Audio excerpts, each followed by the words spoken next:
Good morning. Morning. We're here to present to you guys. Thank you for joining us. We're here to present on the Federal Rail Commission high-speed passenger rail program that we've developed. And just to provide you with the agenda for today, we're going to go over the purpose, provide you with assumptions, detail the 4 criteria that we've determined that should be implemented in this model for success, provide a stakeholders analysis, identify the obstacles and barriers, and then have an opportunity to have you all ask us some questions. We'll do our best to provide you with the answers. Yeah, so the purpose of our presentation today is to provide the FRC with a decision support system for evaluating the large magnitude of HSPR grant proposals that you will receive. So we focused on 4 areas, criteria that we think that the evaluation should focus on, being public benefit, planning and management, financial feasibility, and safety. And the mission really is here to give you guys a toolbox to evaluate the proposals in an effective manner. So we've made a couple of assumptions in presenting these recommendations to you. We've assumed that equal consideration will be given to all the applicants, so that there's not one particular kind of agency or entity that will be given higher consideration over another, and we would expect that, or recommend rather, that you that the FRC will make this known to the applicants in the proposal process. We're assuming that the demand for the high-speed rail will remain constant once it's established. Additionally, that the FRC will invest resources in building up your internal capacity to oversee the implementation of this kind of a large-scale national program, which we understand is very new to you, considering the huge budget increase that you guys have just received. Additionally, we're assuming that public agencies and associations are the only entities that will be applying for the grant money, and that there will be a regional rollout of the HSPR implementation, and that pilot testing will be done at the regional level to ensure that the systems are ready to go before they're implemented at the national level. And then finally, to reiterate that all the criteria for these evaluations will be made public to the grantees. Okay, so like we said before, we came up with 4 criteria. The first one, and the first one we believe is also one of the most important one, is the idea of public benefit. We do see the public as one of the main beneficiaries from the project, so we wanted to have applicants come up with some of the criteria that they would use to measure the public benefit in terms of quantitative measures. So in terms of community impact, we do expect to see some plans in terms of how the community is going to benefit from the project. We do expect to see ideas in terms of connecting the communities, who has access, and making sure that most of the communities there do have access to that. In terms of economic impact, we do expect that there's going to be job creation during the project, before and afterwards. So we want to see that the communities where the stations are located do benefit from those jobs. We do also expect that in terms of where the stations are built, it's going to create a lot of economic impact. So we want to see some measures in terms of how the economic impact is measured. And in terms of environmental benefit, we do see it also as a benefit to the public. So we as ridership increases, we're going to see that we expect a reduction in greenhouse gases and also in terms of the pollution. So overall, we do expect to see those measures in terms of the public benefit. Thank you, Mario. In addition, we want to look at financial feasibility. So these grant proposals should demonstrate accurate financial analysis of proposed expenditures and expected revenues.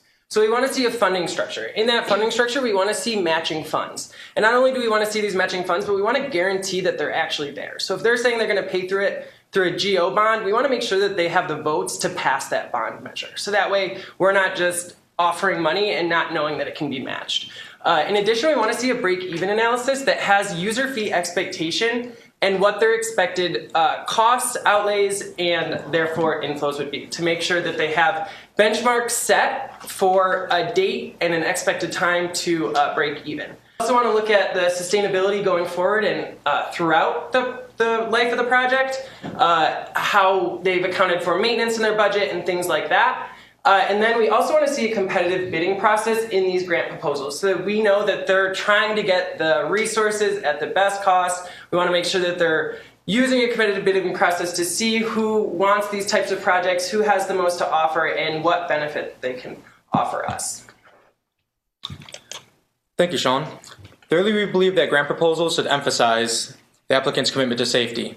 The lives of the passengers and the livelihoods of the railroad employees depend on it. In order to gain the public's trust in the high-speed rail system, potential grantees should demonstrate that their plans are both structurally and technologically sound to minimize the risk of an accident occurring. Does the applicant plan on constructing fences around tracks where there is a large presence of wildlife? How about implementing a technology system that automatically alerts train operators to disturbances 3 miles down the tracks? These types of safety questions should be addressed in the grant proposal. Furthermore, applicants should demonstrate in the proposals that they have a plan in place to deal with emergencies should they arise. This includes rapid response strategies that deal with panic caused by terrorist attacks and destruction wrought by natural disasters, along with the impact of other unforeseen phenomena on the safety of passengers and employees alike. And at the very, very least, applicants should ensure that they are able to comply with the FRC's federal, state, and local regulations concerning passenger and employee safety.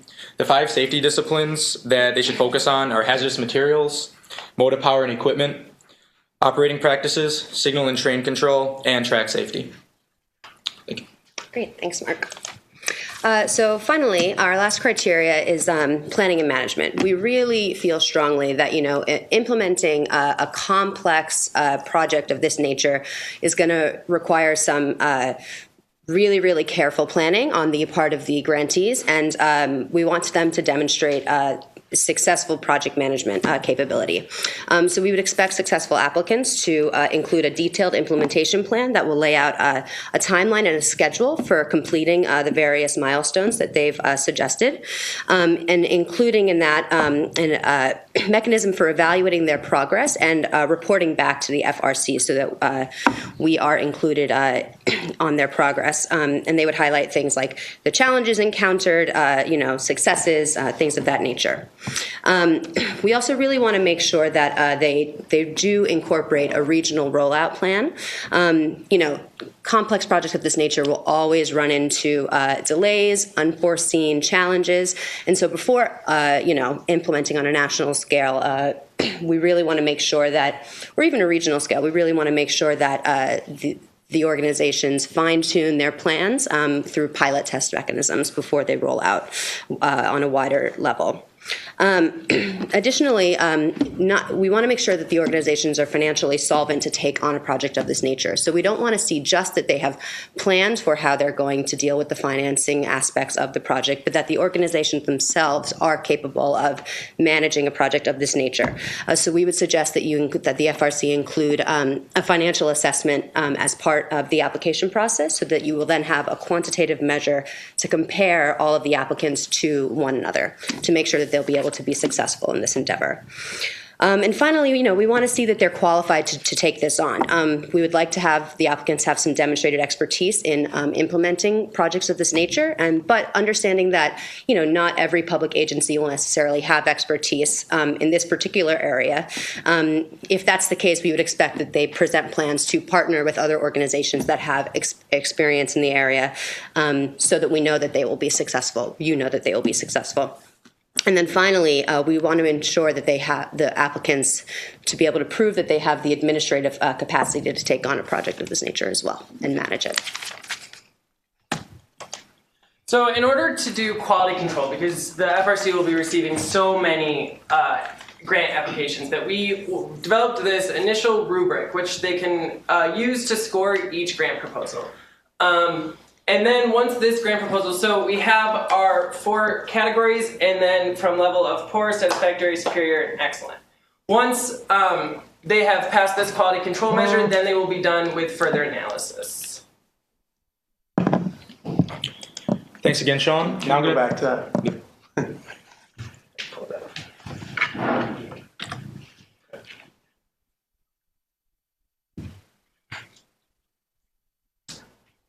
Thank you. Appreciate it. Thanks again, Sean. Now we're going to provide you all with a brief overview of the stakeholders that are involved. First, as we all know, Congress, having passed the American Recovery and Reinvestment Act, will continue to play a key role in establishing and reviewing the requirements of the program.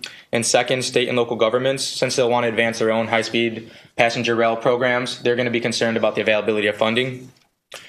Third, although the American people across the board want to be assured that their taxes are going to a program that will benefit the public good, their interests are still very diverse. So we thought that it was useful to think of their divisions along public interest and private interest. Private interest being developers, private railroad entities, landowners, and then public interest organizations would be like civil rights groups and environmental groups. And there's even internal divisions within some of those groups as well, because the situation is a lot more diverse. For instance, some environmental groups may support a high-speed passenger rail program because in the long term it'll reduce the emissions of greenhouse gases, while others may oppose the program because of short-term ecological disruption as new tracks are laid. But regardless of all these stakeholders' interest, it is important that applicants have accounted for, documented, and minimized as many externalities as possible to try to ensure that all of these stakeholders have some kind of mutual gain. And that's why we included the media in here. Although they don't have a direct stake in the outcome of HSPR programs, they will still influence all the stakeholders' perceptions, and they could be used as an asset either to derail or further the programs. And as implementation gets moving, we do see the applicants facing some obstacles and barriers, specifically things like operational, political, and financial. And we do see these issues as being related. For example, operational issues could be construction delays, waiting for an environmental approval that could take some time, political issues with constituency support, and issues with financial solvency and ensuring a funding stream. So we do expect applicants to come up with a plan to deal with some of these challenges that may come up. And with that, we are taking questions now.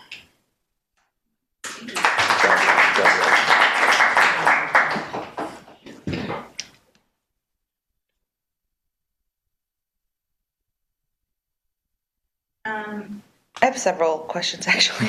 It was a good presentation. So one of the assumptions, going back to the very beginning of the presentation, that I was kind of curious about was an assumption that demand for high-speed rail will remain constant once established. And I'm wondering why we should not assume that demand will increase over time as the public finds increased convenience from high-speed rail. I mean, that's the whole premise of the legislation.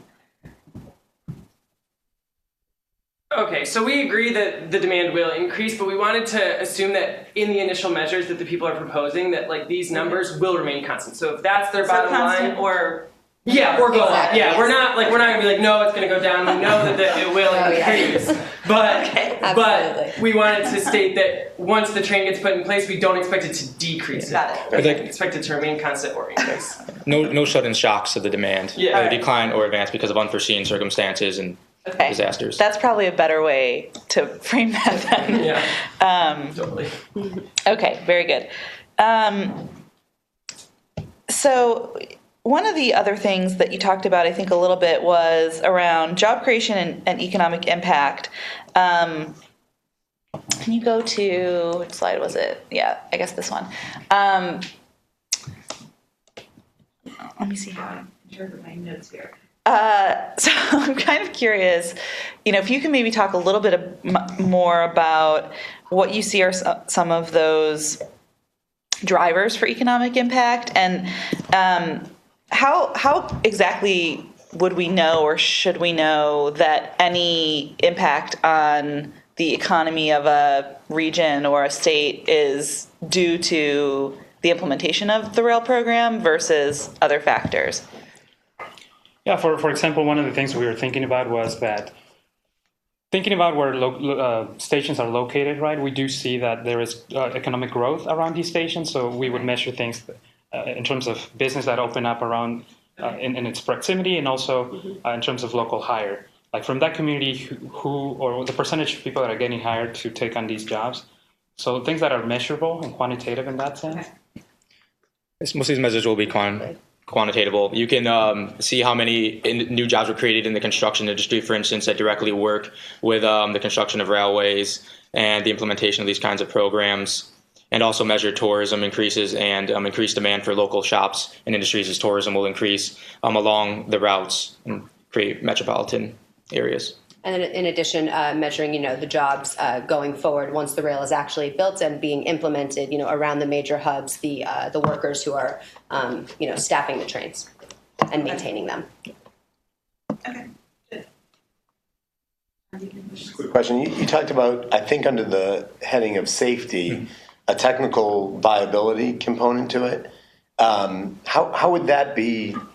How is that factored into your equation? For safety? Yeah. Yeah. One of the side consequences, positive consequences of creating an evaluation program is that once you make it transparent, it's getting the applicants, in the sake of quality control, having them think about considerations that they never thought about before and drawing out their assumptions, especially in regards to safety. So when we mentioned structural and technological safety standards, the structural is more of the physical things, such as constructing the fences, making sure that there's structural integrity of the bridges that they go over and the overpasses. But technological, in terms of the automated response systems. For instance, if there's a disturbance on a track like 3 miles down, that they have smart systems in place where train conductors and operators will automatically be alerted to those instances and be able to slow down. Good, thank you. And we would have the ability to weigh those proposed technological advantages relative to the cost discrepancy that it provides by bidder.